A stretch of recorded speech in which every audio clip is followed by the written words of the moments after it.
એક વખતની વાત છે.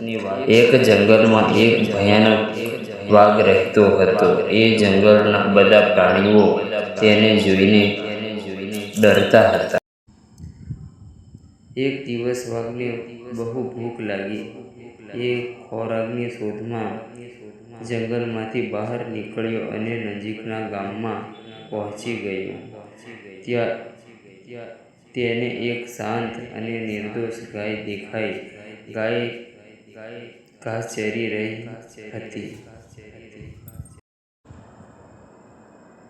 વાઘ ગાય પાસે ગયો અને બોલ્યો, "હું તને ખાઈ જઈશ.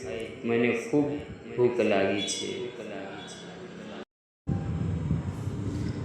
ગાય ડરી ગઈ પણ બુદ્ધિપૂર્વક બોલી, "મને ખબર છે કે તું મને ખાશે, પણ મારી તને એક વિનંતી છે. હું પહેલાં મારા બચ્ચાને દૂધ પીવડાવી આવું, પછી હું તારી પાસે પાછી આવી જઈશ." વાઘને આશ્ચર્ય થયું, પણ એણે ગાયને જવા દીધી.